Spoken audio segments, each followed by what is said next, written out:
Land, labour, capital, entrepreneur, 4 factors होते हैं।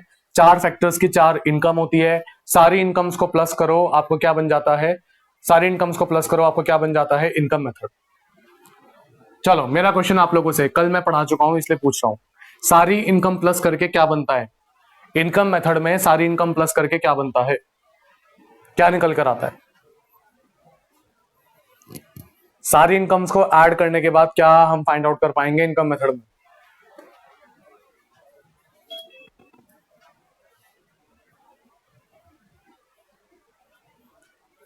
बताओ जल्दी।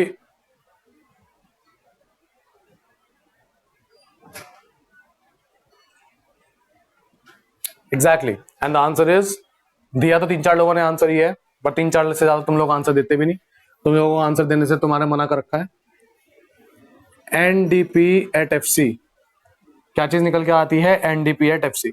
सारी इनकम्स को प्लस करने के बाद एनडीपी एट एफसी बनता है, which is also known as domestic income. NDP at FC is also known as domestic income. तो इनकम मेथड में सारी इनकम्स प्लस करने के बाद डोमेस्टिक इनकम बन जाती है। फिर उसको जिस भी चीज में कन्वर्ट करने के लिए क्या रखा होगा वो हम बाद में कर सकते हैं। एनडीपी एट एफसी में पहला फैक्टर हमने कौन सा लिया था? लेबर। पहला फैक्टर हमने कौन सा लिया था? लेबर। और लेबर की इनकम को हमने क्या नाम दिया था? लेबर की इनकम को हमने क्या नाम दिया था? लेबर की इनकम को हमने क्या बोला था? COE, compensation of employees. क्या बोला गया था? Compensation of employees. जिसके अंदर हमने कितनी चीजें ऐड करी थी? 3। जिसके अंदर हमने कितनी चीजें ऐड करी थी? 3 चीजें ऐड करी थी। वो 3 चीजें क्या क्या थी? Wages and salaries in cash, wages and salaries in kind. मैं लिख देता हूं, थोड़ा सा मुझे स्पेस चाहिए होगा आगे, इसलिए मैं थोड़ा सा इधर लिख रहा हूं। इसके अंदर जो 3 चीजें इंक्लूड की गई थी वो क्या चीज थी? पहली थी wages and salaries in cash, जो एक एम्प्लॉय को कैश में मिलता है। सेकंड क्या चीज थी आपकी? वेजेस एंड सैलरीज कैश में ना मिले तो किस चीज में मिल जाए? काइंड में, यानी कि बेनिफिट मिल जाए। एंड तीसरा, सोशल सिक्योरिटी स्कीम्स में, सोशल सिक्योरिटी स्कीम्स में कंट्रीब्यूशन। अब मेरा क्वेश्चन आप लोगों से यह है, कंट्रीब्यूशन किसका?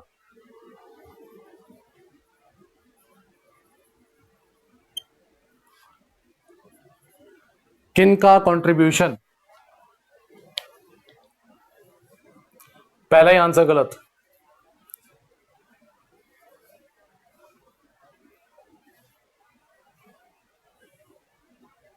बहुत ही स्पेसिफिकली मैंने वर्ड पे हाईलाइट किया था,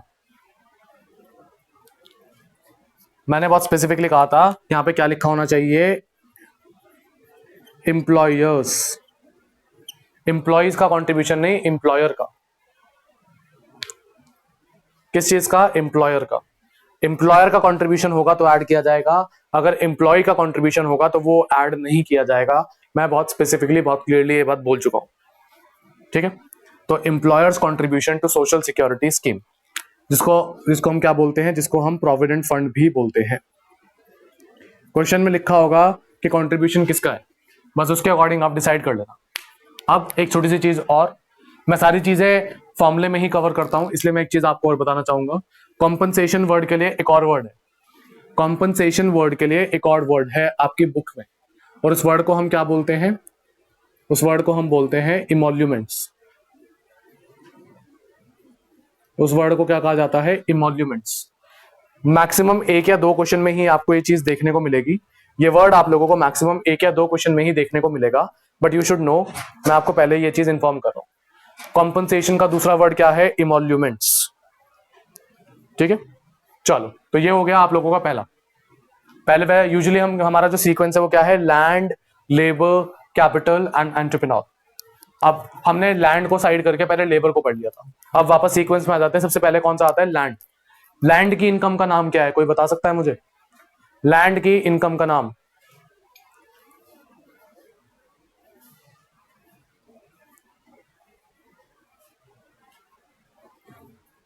यस, आप लोग जो बता रहे हैं ठीक है, लेकिन वो कंप्लीट नहीं है। अब मैं आप लोगों को आज कंप्लीट बताऊंगा। ये राजन तो लगी तुक में चल रहा है, डोमेस्टिक बता रहा है बेवकूफ इंसान। लैंड की इनकम को क्या बोलते हैं? Rent.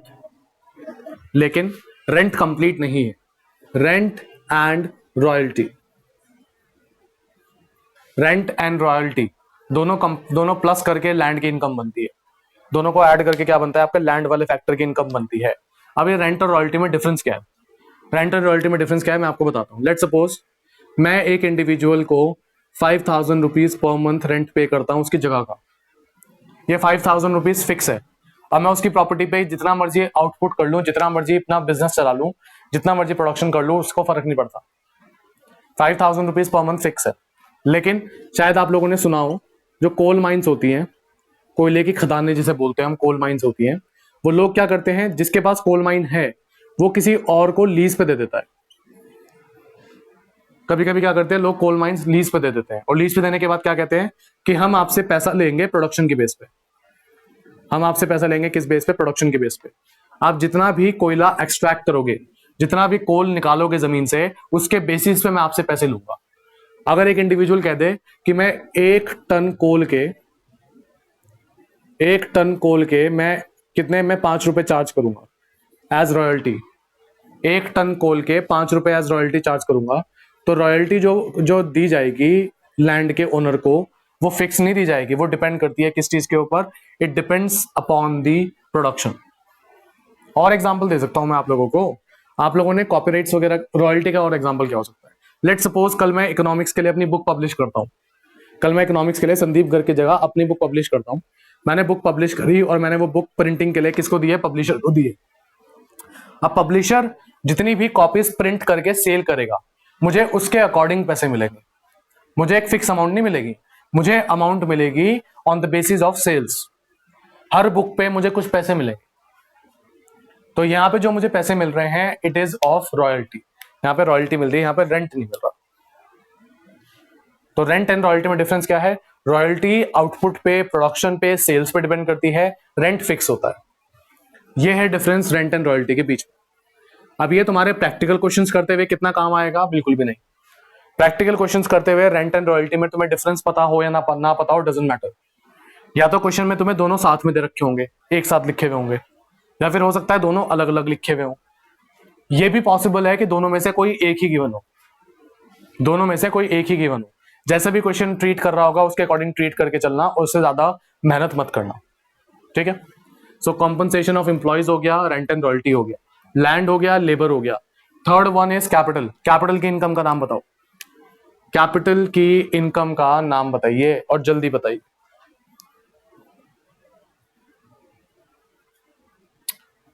I can see few answers. Capital के बदले में क्या मिलता है? कैपिटल के बदले में मिलता है इंटरेस्ट। कैपिटल के बदले में क्या मिलता है? Interest. So COE plus rent and royalty plus interest. Formula अपने आप फॉर्म होता जा रहा है। वाह रे वाह। हिमांशु जी का कहना है वेजेस, कैपिटल के बदले में वेजेस मिलती हैं। वाह जी वाह, कमाल है। अलग ही बेटा इकोनॉमिक्स चल रही है तेरी, अगले साल तू अलग ही बुक लिखेगा।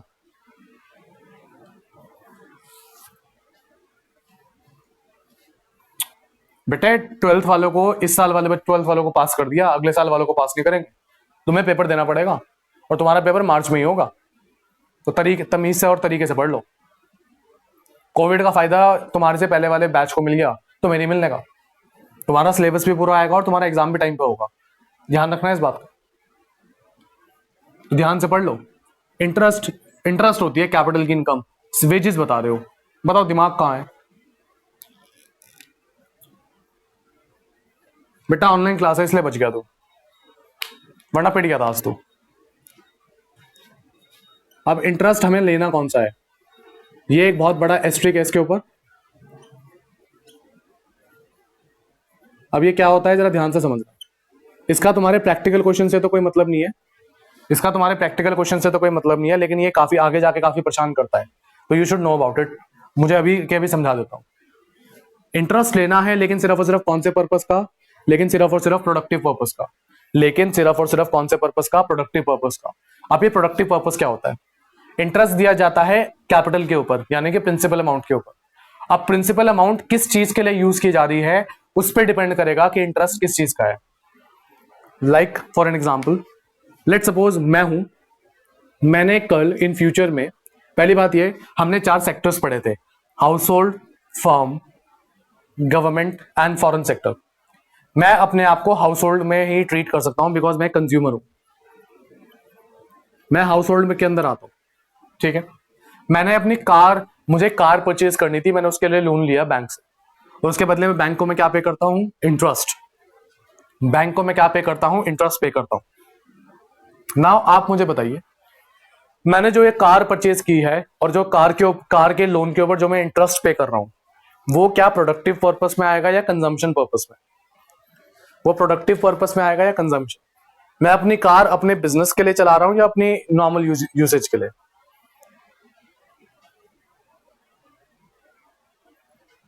अगर सोचें, कंजम्पशन पर्पस है, प्रोडक्टिव पर्पस है, नॉर्मल यूसेज है या बिजनेस है, सोचें। एक नॉर्मल इंडिविजुअल जब भी कार वगैरह परचेज करता है, उसको परचेज करने के पीछे उसका जो रीजन होता है वो क्या होता है? उसको अपना डेली चलाएगा, और डेली चलाने के लिए हाउस होल्ड वैसे भी जब भी कोई चीज करता है, कोई भी लोन वगैरह लेता है, कोई भी इंटरेस्ट वगैरह पे करता है, तो वो हमेशा किस चीज के लिए करता है? कंजम्पशन पर्पस के लिए। हाउस होल्ड हमेशा किस चीज के लिए करता है? कंजम्पशन के लिए। मेरा क्वेश्चन आप लोगों से ये है, जो 4 सेक्टर्स हमारे हैं, इसमें से प्रोडक्टिव पर्पस के का किसका होगा? प्रोडक्टिव पर्पस वाला इंटरेस्ट किसका होगा? House hold, firm, government and foreign sector, चारों में से प्रोडक्टिव पर्पस का किसका होगा?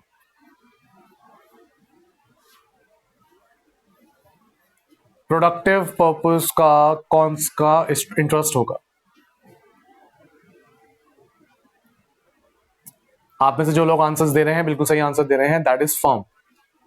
फर्म अगर कोई लोन लेती है तो फर्म उस लोन को ले रही है अपने बिजनेस में ही इन्वेस्ट करने के लिए, अपने बिजनेस को ही एक्सपैंड करने के लिए। तो जो फर्म्स का इंटरेस्ट होगा वो कौन सा पर्पस का माना जाएगा? प्रोडक्टिव। और कौन बचता है? गवर्नमेंट। और कौन आती है? गवर्नमेंट आती है। गवर्नमेंट का लोन भी हमने बजट चैप्टर में ये बहुत अच्छे से डिस्कस कर लिया। अगर आप लोग रिवाइज कर रहे होंगे तो शायद आपको याद होगा कि गवर्नमेंट ने भी अगर लोन लिया है, गवर्नमेंट ने भी अगर बोरोइंग करी है, तो हम 100% नहीं कह सकते, हम 100% श्योरिटी से नहीं कह सकते कि वो गवर्नमेंट ने प्रोडक्टिव पर्पस के लिए लोन लिया है। हो सकता है गवर्नमेंट कोई अपना फालतू खर्चा पूरा करने के लिए ले रही हो। तो गवर्नमेंट के इंटरेस्ट को भी कंजम्पशन पर्पस की तरह ही ट्रीट किया जाता है। तो प्रोडक्टिव पर्पस सिर्फ और सिर्फ किसका बचा? प्रोडक्टिव पर्पस सिर्फ और सिर्फ किसका रहा? फर्म का। प्रोडक्टिव पर्पस सिर्फ और सिर्फ किसका है? फर्म का। यानी कि इंटरेस्ट लेना भी सिर्फ और सिर्फ किसका है? Only of firm. इंटरेस्ट लेना भी सिर्फ और सिर्फ किसका है? सिर्फ और सिर्फ फर्म का। ना हाउस होल्ड का लेना है, ना गवर्नमेंट का लेना है। ठीक है, अब गवर्नमेंट, चलो पहले इतना समझो, इंटरेस्ट सिर्फ कौन से पर्पस का लेना है? प्रोडक्टिव पर्पस, जो सिर्फ किसका हो सकता है? फर्म्स का। ना हाउस होल्ड का हो सकता, ना ही गवर्नमेंट का हो सकता। बिकॉज हाउस होल्ड और गवर्नमेंट का जो लोन होता है, वो लोन के ऊपर जो इंटरेस्ट पे करते हैं, it is treated as a part of consumption expenditure. Consumption की तरह ट्रीट किया जाता है rather than production, rather than productive purpose. Productive purpose का सिर्फ और सिर्फ आउटराइट किसका ट्रीट किया जाता है? फर्म्स का। तो क्वेश्चन में अगर लिखा हो इंटरेस्ट, लेकिन आगे लिखा हो गवर्नमेंट का इंटरेस्ट है, कहीं से कहीं तक तुम्हें पता चल रहा हो कि ये किसका इंटरेस्ट है? ये गवर्नमेंट का इंटरेस्ट है, तो वो आप इस फॉर्मूले में नहीं लेंगे। क्या ये जो मैंने अभी अभी आपको समझाया इंटरेस्ट के बारे में आपको क्लियर हो गया?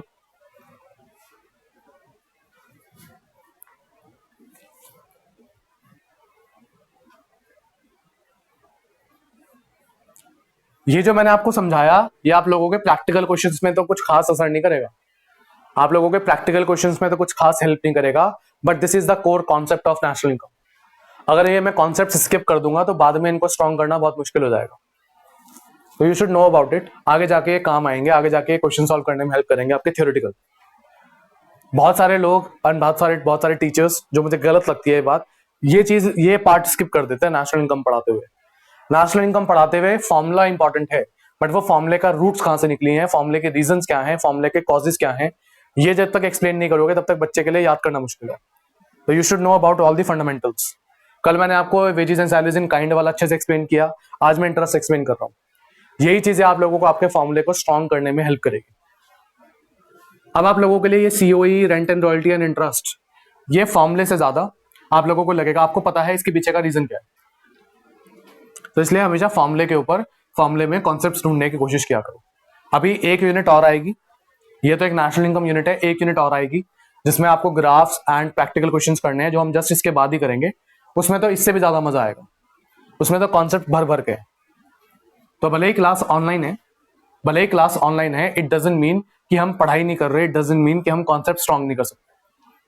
एक स्ट्रांग कनेक्शन का होना जरूरी है, इंटरनेट कनेक्शन का, और एक आप लोगों का थोड़ा सा डिटर्मिनेशन चाहिए। इससे ज्यादा और किसी चीज की जरूरत नहीं। बाकी जितनी कमी बैठती है ऑनलाइन क्लासेस की, वो मैं किसी तरीके से पूरे करने की कोशिश कर रहा हूं। बट आप लोग अगर ढीले पड़ जाएंगे, जो आप लोग पिछले 10 दिन से हैं, आप में से आधे लोगों ने अभी तक होमवर्क सेंड नहीं किया, आप में से आधे लोगों ने अभी तक बजट चैप्टर पढ़ना स्टार्ट नहीं किया होगा, मैं लिख के दे सकता हूं, आप में से मैक्सिमम लोगों ने अभी तक बजट चैप्टर रिवाइज करना स्टार्ट नहीं किया होगा। जबकि मैं एक हफ्ते पहले से कह रहा हूं कि बजट चैप्टर का टेस्ट है, उसको रिवाइज करना स्टार्ट कर दो। बट नहीं, वो आदत है ना पूरी, जब तक सर पे दो डंडे ना पड़े तब तक वो पता नहीं चलता तुम लोगों को। सो बी सीरियस अबाउट इट। दिन में आपको 40-50 मिनट्स से ज्यादा नहीं देने अपने किसी भी सब्जेक्ट को। अकाउंट्स में भी फिलहाल इतना होमवर्क नहीं होता, और मेरे सब्जेक्ट्स में तो इतना होमवर्क है ही नहीं, चाहे आप बिजनेस स्टडीज की बात कर लो, चाहे इकोनॉमिक्स की। एंड जो बाकी के 2 सब्जेक्ट्स बचे आप लोगों के, वो तो वैसे ही बहुत ज्यादा कम है। अब जिसके पास मैथ्स है वो अपना 1 आवर और निकाल दे एक्स्ट्रा, बट इससे ज्यादा की फिलहाल आप लोगों को जरूरत नहीं है। 3 घंटे की सेल्फ स्टडी करोगे वो बहुत है, बट करनी पड़ेगी आप लोगों को खुद से। लड़के पबजी में घुसे हुए होंगे, लड़कियां इंस्टाग्राम एंड स्नैपचैट में घुसी होंगी, इससे आगे बढ़ जाओ, थोड़ा सा थोड़ी सी पढ़ाई कर लो। चलो 3 फैक्टर्स हो गए हमारे, लैंड, लेबर, कैपिटल। चौथा कौन सा आता है? एंटरप्रेन्योर। एंटरप्रेन्योर की इनकम का नाम बताओ, एंटरप्रेन्योर की इनकम का नाम बताइए फटाफट।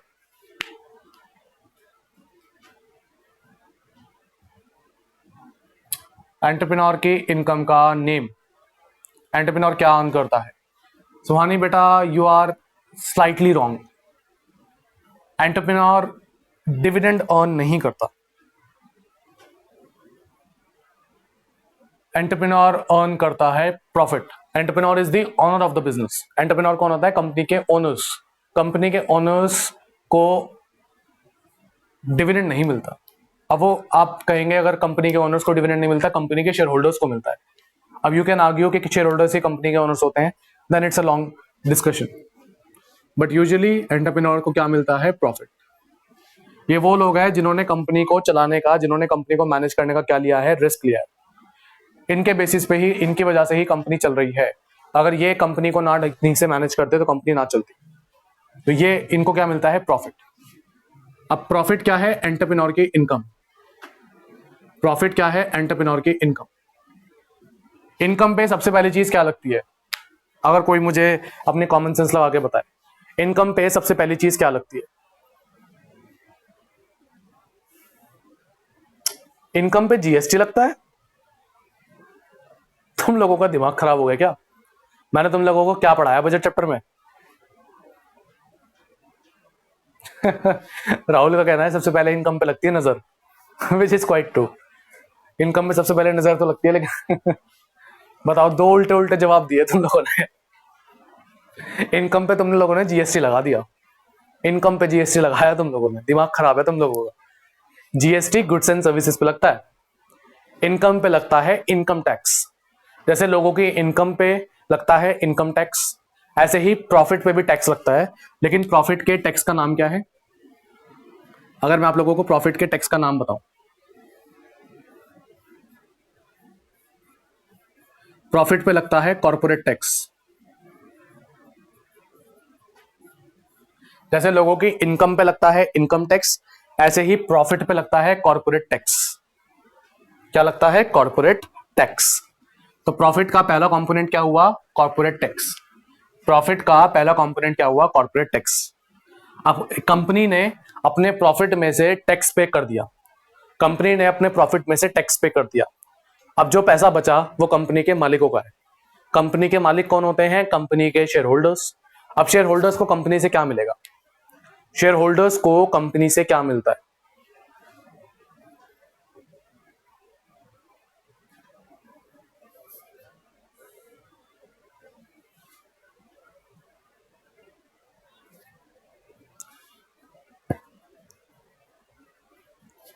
यस, कंपनी के शेयर होल्डर्स को कंपनी से क्या मिलता है? कंपनी के शेयर होल्डर्स को कंपनी से क्या मिलता है? डिविडेंड मिलता है।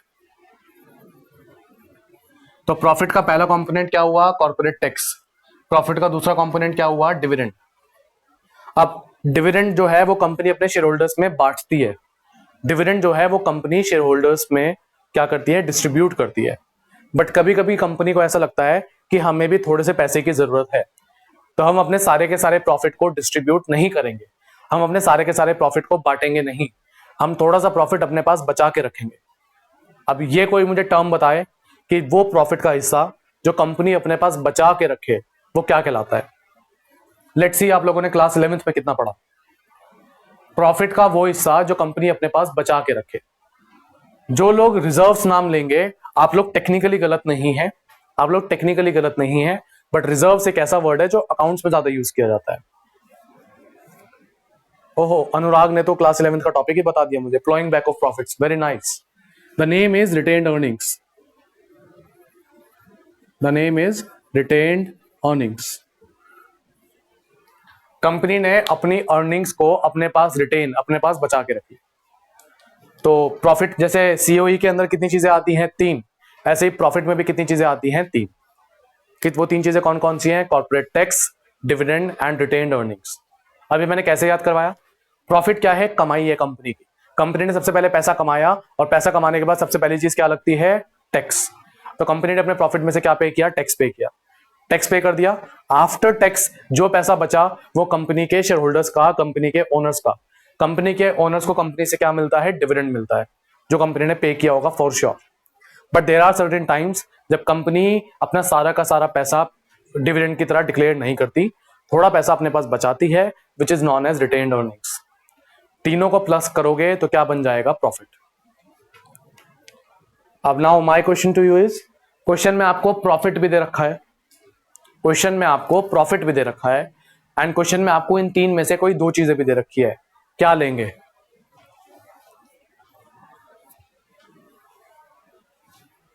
क्या लेंगे हम फॉर्मूले में? क्या प्रॉफिट लेंगे? क्या अंदर की जो 2 चीजें दे रखी है वो लेंगे, या फिर सबको प्लस कर लेंगे? एक सिंपल सी लाइन बोलता हूं मैं, एक सिंपल सी लाइन बोलता हूं मैं, अगर क्वेश्चन में मेन वैल्यू गिवन है तो सब वैल्यूज को लेने की जरूरत नहीं है। राजन को ये बात अभी तक समझ नहीं आई, मैंने 100 बार बोल दी। जब क्वेश्चन में मेन वैल्यू गिवन है, मेन वैल्यू क्या है? प्रॉफिट। अगर क्वेश्चन में आपकी मेन वैल्यू गिवन है तो उसके अंदर की सब वैल्यूज को ऐड करने की जरूरत नहीं है। जैसे यहां पर ये बात अप्लाई होती है, अगर क्वेश्चन में सीओई गिवन है तो उसके अंदर की जितनी भी चीजें क्वेश्चन में गिवन है उनको क्या कर देना? इग्नोर कर देना। यहाँ पे भी अगर क्वेश्चन में प्रॉफिट गिवन है तो अंदर की चीजों को इग्नोर कर देना। 100 बार बोल चुका हूं, ये बात याद रखो। अब आपका फॉर्मूला ऑलमोस्ट अपने एंड पे है, ऑलमोस्ट खत्म होने वाला है। हमने क्या पढ़े? 4 फैक्टर्स, बिकॉज इनकम मेथड में हम इनकम की बात करेंगे। इनकम कौन अर्न करते हैं? फैक्टर्स। फैक्टर्स कितने हैं? 4। तो इनकम कितनी? 4। लैंड की income rent and royalty, labour की income COE compensation of employees, labour capital की इनकम इंटरेस्ट, एंड एंटरप्रेन्योर की इनकम क्या हुई? प्रॉफिट। एंटरप्रेन्योर की इनकम क्या हुई? प्रॉफिट हुई। Okay, now my question to you is, बहुत ध्यान से सोचना एंड बहुत ध्यान से आंसर देना। लेट्स सपोज आप लोग कल अपना एक बिजनेस स्टार्ट करते हो। लेट्स सपोज कल आप लोग अपना एक बिजनेस स्टार्ट करते हो। उस बिजनेस में कैपिटल आपने खुद की लगाई, वो बिजनेस आप अपनी खुद की लैंड पे यानी कि खुद की जगह पे कर रहे हो, उसको मैनेज भी खुद कर रहे हो, उसको चला भी खुद रहे हो। ठीक है, यानी कि आपने लैंड भी लगाया बिजनेस में, लेबर भी लगाया, कैपिटल भी लगाया, एंड अपनी एंटरप्रेन्योरियल स्किल्स भी लगाई। यानी कि एक साथ एक ही बिजनेस में चारों फैक्टर्स आपने लगा दिए। अब आपने उस बिजनेस से कुछ पैसा कमा लिया, वो चारों में से किस में जाएगा? क्या उसको सिर्फ प्रॉफिट कहना सही होगा? क्या ऐसी इनकम को जिसमें चारों फैक्टर्स लगाए गए हैं, जिसमें लैंड, लेबर, कैपिटल, एंटरप्रेन्योर, चारों फैक्टर्स को हमने इन्वेस्ट किया है, क्या उसको सिर्फ प्रॉफिट कहना आपका जस्टिफाइड हो? नहीं, ऑब्वियसली। जब फैक्टर्स 4 लगे हैं तो इनकम भी कितनों फैक्टर्स में डिवाइड होनी चाहिए? चारों। इनकम भी कितने फैक्टर्स में डिवाइड होनी चाहिए? चारों। लैंड का पैसा अलग, लेबर का पैसा अलग, सब कुछ अलग। लेकिन एक छोटी सी प्रॉब्लम, ऐसी इनकम को चारों फैक्टर्स में डिवाइड करना बहुत मुश्किल होता है। ऐसी इनकम को चारों फैक्टर्स में डिस्ट्रीब्यूट करना बहुत मुश्किल हो जाता है। बिकॉज हमारे लिए ये जस्टिफाई करना पॉसिबल नहीं है कि लैंड का कितना कंट्रीब्यूशन है, लेबर का कितना है, कैपिटल का कितना है, या फिर एंटरप्रेन्योर का कितना है, चारों फैक्टर्स ने कितना परसेंट कंट्रीब्यूट किया। तो यहां पे कंफ्यूजन हो जाती है। हम इनकम को चारों फैक्टर्स में डिवाइड भी नहीं कर सकते, लेकिन इनकम चारों फैक्टर्स की भी है। तो ऐसे में करे तो करे क्या? क्या ऐसी इनकम को छोड़ दें? छोड़ तो सकते नहीं, बिकॉज फैक्टर की इनकम है। जब तक फैक्टर की इनकम नहीं लेंगे तब तक इनकम मेथड का आंसर नहीं आएगा। तो ऐसे में एक नई कैटेगरी बनाई गई। ऐसे में क्या बनाई गई? एक नई कैटेगरी। और उस कैटेगरी को क्या कहा गया? एक ऐसा कैटेगरी जिसमें सारे फैक्टर्स मिलके काम करते हैं। एक ऐसी कैटेगरी जिसमें सारे फैक्टर्स मिलके काम करते हैं, जिसको हमने क्या नाम दिया? Mixed income.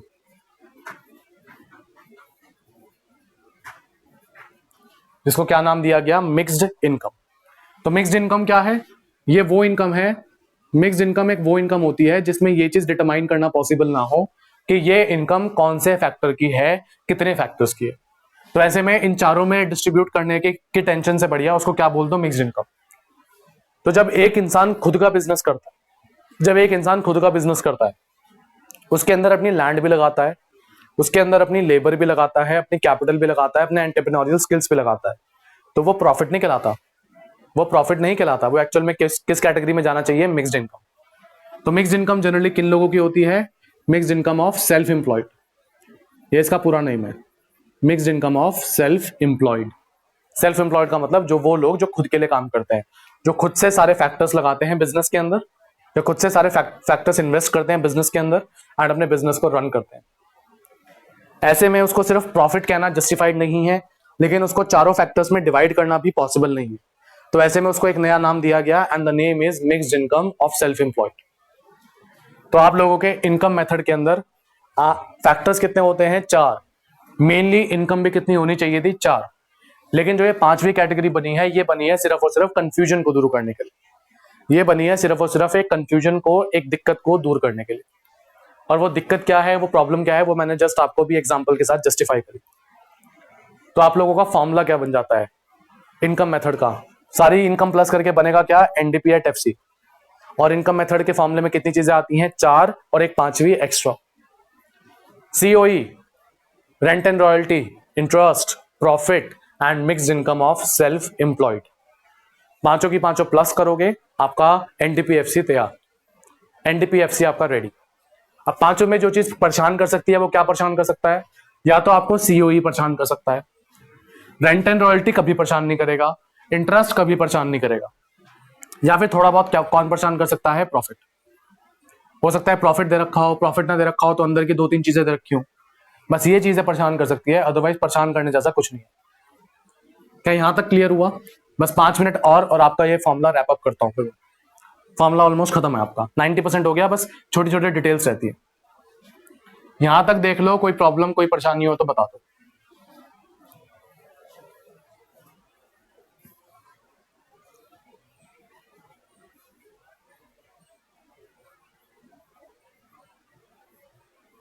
सभी के सभी बता दो भाई, ये साइलेंट मोड में मत बैठे रहा करो। यहाँ पे प्रॉब्लम है, प्रॉब्लम नहीं है, कुछ पूछना है, कुछ नहीं पूछना, जल्दी बताया करो।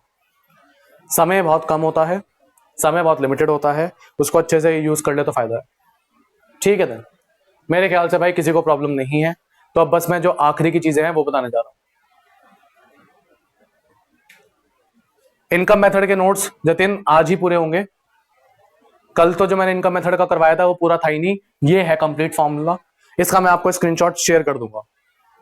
ठीक है, इसका स्क्रीनशॉट मैं शेयर कर दूंगा।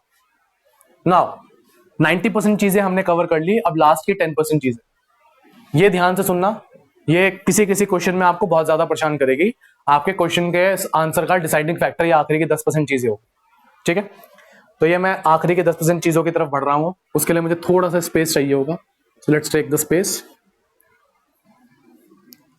ये जो आप लोगों की बीच की 3 चीजें हैं, इन लोगों को बीच में ही रखा है, इसका एक रीजन है। बीच की 3 चीजें, rent and royalty, interest and profit, rent and royalty, interest and profit, तीनों को कंबाइन करके एक टर्म दी गई है।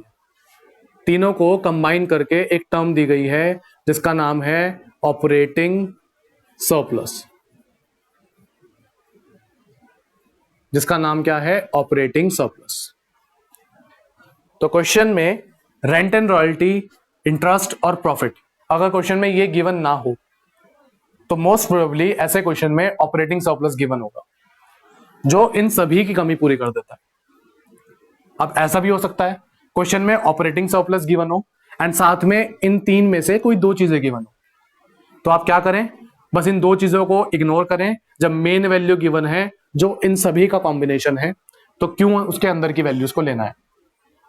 तो देखो, आपका ये फॉर्मूला कितने तरीके से राइट डाउन किया जा सकता है। पहला तरीका क्या है, पहला तरीका क्या है, आप किस तरीके से लिख सकते हैं, मैं COE plus rent and royalty plus interest plus profit plus mix income.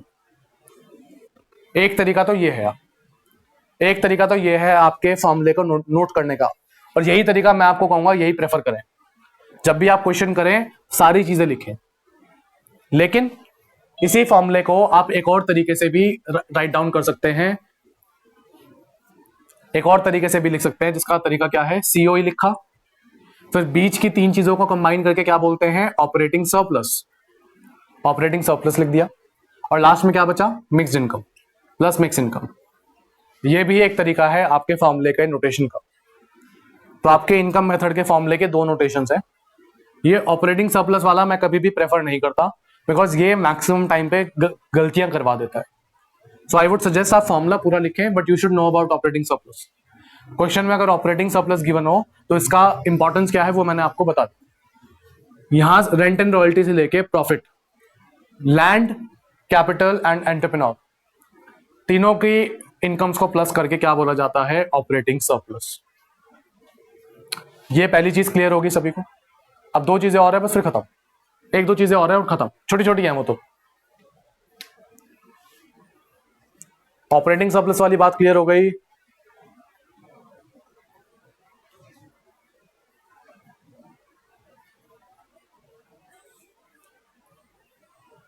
Okay perfect.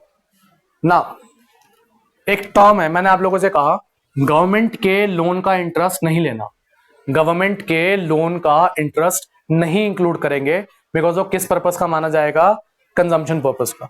अब गवर्नमेंट के लोन के इंटरेस्ट का नाम क्या है, गवर्नमेंट के लोन के इंटरेस्ट का नाम क्या है, national debt interest.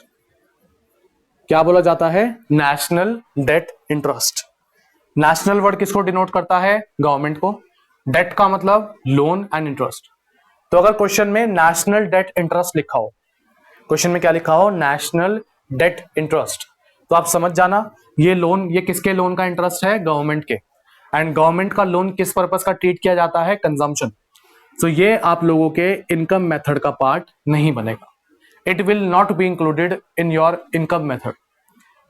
National debt interest आपके पूरी नेशनल इनकम में कहीं पे भी इंक्लूड नहीं किया जाता, इसको अवॉइड किया जाता है, इग्नोर किया जाता है। ये हो गई दूसरी बात, ठीक है। अब तीसरी बहुत छोटी सी चीज, रिटेन्ड अर्निंग के दो नाम है।